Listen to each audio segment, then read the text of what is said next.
experiences I am about to relate to you have truth to recommend them. They happened to myself, and my recollection of them is as vivid as if they had taken place only yesterday. 20 years, however, have gone by since that night. During those 20 years, I have told the story to but one other person. I tell it now with a reluctance which I find it difficult to overcome. Well, it was just 20 years ago, and within a day or two of the end of the grouse season. I had been out all day with my gun, and had had no sport to speak of. The wind was due east, the month December, the place a bleak wide moor in the far north of England, and I had lost my way. It was not a pleasant place in which to lose one's way, with the first feathery flakes of a coming snowstorm just fluttering down upon the heather, and the laden evening closing in all around. I shaded my eyes with my hand, and stared anxiously into the gathering darkness, where the purple moorland melted into a range of low hills, some 10 or 12 miles distant. Not the faintest smoke wreath, not the tiniest cultivated patch, or fence, or sheep track met my eyes in any direction. There was nothing for it but to walk on, and take my chance of finding what shelter I could by the way. So I shouldered my gun again, and pushed warily forward, for I had been on foot since an hour after daybreak, and had eaten nothing since breakfast. Meanwhile, the snow began to come down with an ominous steadiness, and the wind fell. After this, the cold became more intense, and the night came rapidly up. As for me, my prospects darkened with the darkening sky, and my heart grew heavy as I thought how my young wife was already watching for me through the window of our little inn parlor, and thought of all the suffering in store for her throughout this weary night. We had been married 4 months, and having spent our autumn in the Highlands, were now lodging in a remote little village situated just on the verge of the great English moorlands. We were very much in love, and of course very happy. This morning, when we parted, she had implored me to return before dusk, and I had promised her that I would. What would I not have given to have kept my word? Even now, weary as I was, I felt that with a supper, an hour's rest, and a guide, I might still get back to her before midnight, if only guide and shelter could be found. And all this time the snow fell, and the night thickened. I stopped and shouted every now and then, but my shouts seemed only to make the silence deeper. Then a vague sense of uneasiness came upon me, and I began to remember stories of travelers who had walked on and on in the falling snow until, wearied out, they were fain to lie down and sleep their lives away. I hallooed again, and again the echo followed. Then a wavering speck of light came suddenly out of the dark, shifting, disappearing, growing momentarily nearer and brighter. Running towards it at full speed, I found myself, to my great joy, face to face with an old man and a lantern. "Thank God," was the exclamation that burst involuntarily from my lips. Blinking and frowning, he lifted his lantern and peered into my face. "What for?" growled he sulkily. "Well, for you." I began to fear I should be lost in the snow. Then, folks do get cast away hereabouts from time to time, and what's to hinder you from being cast away likewise, if the Lord's so minded? "If the Lord is so minded that you and I shall be lost together, friend, we must submit," I replied. "But I don't mean to be lost without you. How far am I now from Dwolding?" "A good 20 miles, more or less." "And the nearest village?" "The nearest village is Wyke, and that's 12 miles the other side." "Where do you live then?" "Out yonder," said he, with a vague jerk of the lantern. "You're going home, I presume?" "Maybe I am." "Then I'm going with you." The old man shook his head and rubbed his nose reflectively with the handle of the lantern. "It ain't of no use," growled he. "He won't let you in, not he." "We'll see about that," I replied briskly. "Who is he?" "The master." "Who is the master?" "That's naught to you," was the unceremonious reply. Well, you lead the way, and I'll engage that the master shall give me shelter and supper tonight." You can try him," muttered my reluctant guide, and still shaking his head, he hobbled, gnome-like, away through the falling snow. A large mass loomed up presently out of the darkness, and a huge dog rushed out, barking furiously. "Is this the house?" I asked. "Aye, it's the house. Down Bay," and he fumbled in his pocket for the key.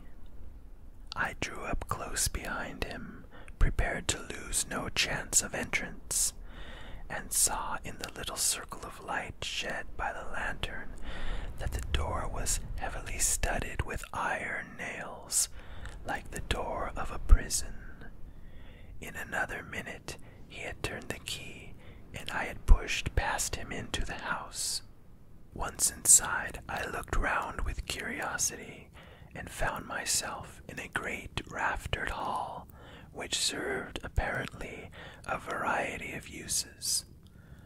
One end was piled up to the roof with corn, like a barn. The other was stored with flour sacks, agricultural implements, casks, and all kinds of miscellaneous lumber, while from the beams overhead hung rows of hams, flitches, and bunches of dried herbs for winter use. In the center of the floor stood some huge object gauntly dressed in a dingy wrapping cloth, and reaching halfway to the rafters. Lifting a corner of this cloth, I saw, to my surprise, a telescope of very considerable size, mounted on a rude movable platform with 4 small wheels. While I was yet examining the instrument and asking myself whether it was not the work of some self-taught optician, a bell rang sharply. "That's for you," said my guide, with a malicious grin. "Yonder's his room." He pointed to a low black door at the opposite side of the hall. I crossed over, rapped somewhat loudly, and went in, without waiting for an invitation. A huge, white-haired old man rose from a table covered with books and papers and confronted me sternly. "Who are you?" said he. "How came you here? What do you want?" "James Murray, barrister at law, on foot across the moor. Meat, drink, and sleep." He bent his bushy brows into a portentous frown. "Mine is not a house of entertainment," he said haughtily. "Jacob, how dared you admit this stranger?" "I didn't admit him," grumbled the old man. "He followed me over the muir and shouldered his way in before me. I'm no match for 6'2". "And pray, sir, by what right have you forced an entrance into my house?" "The same by which I should have clung to your boat if I were drowning. The right of self-preservation." "Self-preservation?" "There's an inch of snow on the ground already," I replied briefly, "and it would be deep enough to cover my body before daybreak."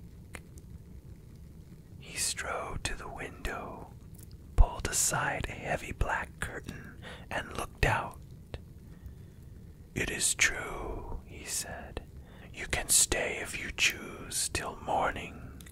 Jacob, serve the supper." With this he waved me to a seat, resumed his own, and became at once absorbed in the studies from which I had disturbed him. I placed my gun in a corner, drew a chair to the hearth, and examined my quarters at leisure. Smaller and less incongruous in its arrangements than the hall, this room contained nevertheless much to awaken my curiosity. The floor was carpetless. The whitewashed walls were in parts scrawled over with strange diagrams, and in others covered with shelves crowded with philosophical instruments, the uses of many of which were unknown to me. On one side of the fireplace stood a bookcase filled with dingy folios. On the other, a small organ, fantastically decorated with painted carvings of medieval saints and devils. Through the half-open door of a cupboard at the further end of the room, I saw a long array of geological specimens, surgical preparations, crucibles, retorts, and jars of chemicals, while on the mantel shelf beside me, amid a number of small objects, stood a model of the solar system, a small galvanic battery, and a microscope. Every chair had its burden. Every corner was heaped high with books. The very floor was littered over with maps, casts, papers, tracings, and learned lumber of all conceivable kinds. So strange a room I had never seen, yet seemed it stranger still to find such a room in a lone farmhouse amid those wild and solitary moors. Over and over again I looked from my host to his surroundings, and from his surroundings back to my host, asking myself who and what he could be. While I was yet observing him, the door opened, and Jacob brought in the supper. His master then closed his book, rose, and with more courtesy of manner than he had yet shown, invited me to the table. A dish of ham and eggs, a loaf of brown bread, and a bottle of admirable sherry were placed before me. "I have but the homeliest farmhouse fare to offer you, sir," said my entertainer. "Your appetite, I trust, will make up for the deficiencies of our larder." I had already fallen upon the viands, and now protested with the enthusiasm of a starving sportsman that I had never eaten anything so delicious. He bowed stiffly and sat down to his own supper, which consisted primitively of a jug of milk and a basin of porridge. We ate in silence, and when we had done, Jacob removed the tray. I then drew my chair back to the fireside. He rose and went over to the window. "It has ceased snowing," he observed, as he dropped the curtain and came back to the fireside. "Ceased?" I exclaimed, starting eagerly to my feet. "Oh, if it were only possible, but no, it is hopeless. Even if I could find my way across the moor, I could not walk 20 miles tonight." "Walk 20 miles tonight?" repeated my host. "What are you thinking of?" "Of my wife," I replied impatiently. "Of my young wife, who does not know that I have lost my way, and who is at this moment breaking her heart with suspense and terror." "Where is she?" "At Dwolding, 20 miles away." "At Dwolding," he echoed thoughtfully. "Yes, the distance, it is true, is 20 miles, but are you so very anxious to save the next 6 or 8 hours?" "So very, very anxious that I would give 10 guineas at this moment for a guide and a horse." "Your wish can be gratified at a less costly rate," said he, smiling. "The night mail from the north, which changes horses at Dwolding, passes within 5 miles of this spot, and will be due at a certain crossroad in about an hour and a quarter. If Jacob were to go with you across the moor and put you into the old coach road, you could find your way, I suppose, to where it joins the new one." "Easily, gladly." He smiled again, rang the bell, gave the old servant his directions, and, taking a bottle of whiskey and a wine-glass from the cupboard in which he kept his chemicals, said, "The snow lies deep, and it will be difficult walking tonight on the moor. A glass of usquebaugh before you start." I would have declined the spirit, but he pressed it on me, and I drank it.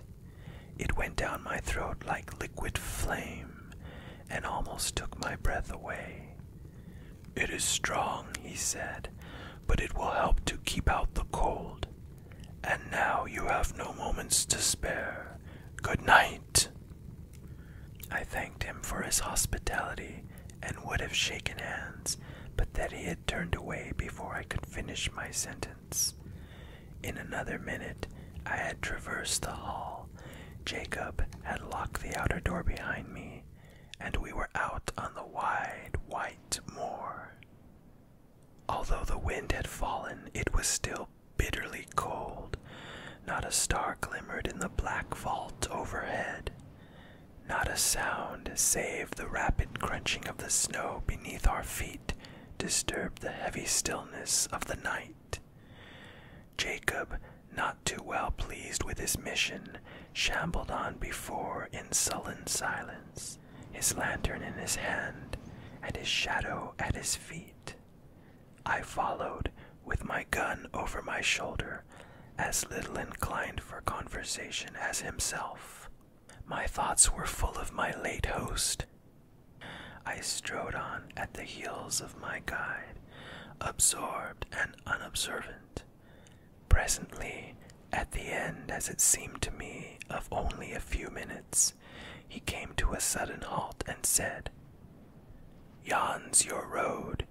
Keep the stone fence to your right hand, and you can't fail of the way." "This, then, is the old coach road?" "Aye, 'tis the old coach road." "And how far do I go before I reach the crossroads?" "Nigh upon 3 mile." I pulled out my purse, and he became more communicative. "The "The road's a fair road enough," said he, "for foot passengers, but 'twas over steep and narrow for the northern traffic. You'll mind where the parapet's broken away. Close again the signpost. It's never been mended since the accident." "What accident?" "The night mail pitched right over into the valley below, a good 50 feet and more, just at the worst bit of road in the whole country." "Horrible. How many lives were lost?" "All. 4 were found dead, and the other 2 died the next morning." "How long is it since this happened?" "Just 9 years." "Near the signpost, you say? I will bear it in mind. Good night." "Good night, sir, and thank ye." Jacob pocketed his half-crown, made a faint pretense of touching his hat, and trudged back the way he had come. I watched the light of his lantern till it quite disappeared, and then turned to pursue my way alone. This was no longer a matter of the slightest difficulty, for despite the dead darkness overhead, the line of stone fence showed distinctly enough against the pale gleam of the snow. How silent it seemed now, with only my footsteps to listen to. How silent and how solitary. A strange, disagreeable sense of loneliness stole over me. I walked faster. I hummed a fragment of a tune. I cast up enormous sums in my head and accumulated them at compound interest. I did my best, in short, to forget the startling speculations to which I had but just been listening, and to some extent I succeeded. Meanwhile, the night air seemed to become colder and colder, and though I walked fast, I found it impossible to keep myself warm. My feet were like ice. I lost sensation in my hands and grasped my gun mechanically. I even breathed with difficulty, as though instead of traversing a quiet north country highway, I were scaling the uppermost heights of some gigantic Alp. This last symptom became presently so distressing that I was forced to stop for a few minutes and lean against the stone fence. As I did so, I chanced to look back up the road, and there, to my infinite relief, I saw a distant point of light, like the gleam of an approaching lantern. I had first concluded that Jacob had retraced his steps and followed me, but even as the conjecture presented itself, a second light flashed into sight, a light evidently parallel with the first, and approaching at the same rate of motion. It needed no second thought to show me that these must be the carriage lamps of some private vehicle, though it seems strange that any private vehicle should take a road professedly disused and dangerous. There could be no doubt, however, of the fact, for the lamps grew larger and brighter every moment, and I even fancied I could already see the dark outline of the carriage before them. It was coming up very fast, and quite noiselessly, the snow being nearly a foot deep under the wheels. And now the body of the vehicle became distinctly visible behind the lamps. It looked strangely lofty. A sudden suspicion flashed upon me. Was it possible that I had passed the crossroads in the dark without observing the signpost? And could this be the very coach which I had come to meet? No need to ask myself that question a second time, for here it came round the bend of the road, guard and driver, one outside passenger, and 4 steaming grays, all wrapped in a soft haze of light, through which the lamps blazed out like a pair of fiery meteors. I jumped forward my hat and shouted. The mail came down at full speed and passed me. For a moment I feared that I had not been seen or heard, but it was only for a moment. The coachman pulled up. The guard, muffled to the eyes in capes and comforters, and apparently sound asleep in the rumble, neither answered my hail nor made the slightest effort to dismount. The outside passenger did not even turn his head. I opened the door for myself and looked in. There were but 3 travelers inside, so I stepped in, shut the door, slipped into the vacant corner, and congratulated myself on my good fortune. The atmosphere of the coach seemed, if possible, colder than that of the outer air, and was pervaded by a singularly damp and disagreeable smell. I looked round at my fellow passengers. They were all 3 men, and all silent. They did not seem to be asleep, but each leaned back in his corner of the vehicle, as if absorbed in his own reflections. I attempted to open a conversation. "How intensely cold it is tonight," I said, addressing my opposite neighbor. He lifted his head, looked at me, but made no reply. "The winter," I added, "seems to have begun in earnest." Although the corner in which he sat was so dim that I could distinguish none of his features very clearly, I saw that his eyes were still turned full upon me, and yet he answered never a word. At any other time I should have felt, and perhaps expressed, some annoyance, but at the moment I felt too ill to do either.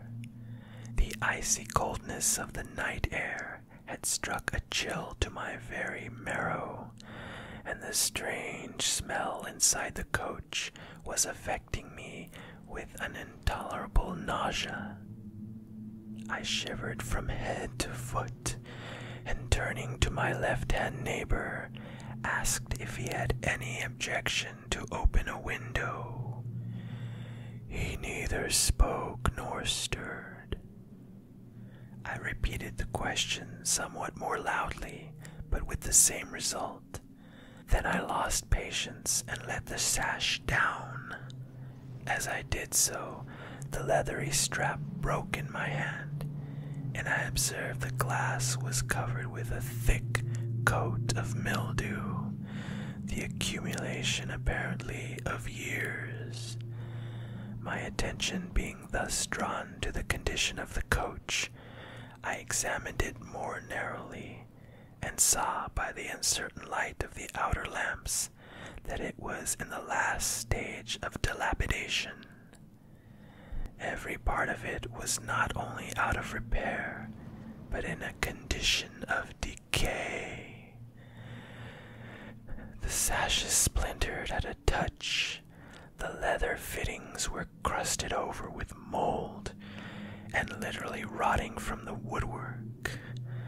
The floor was almost breaking away beneath my feet.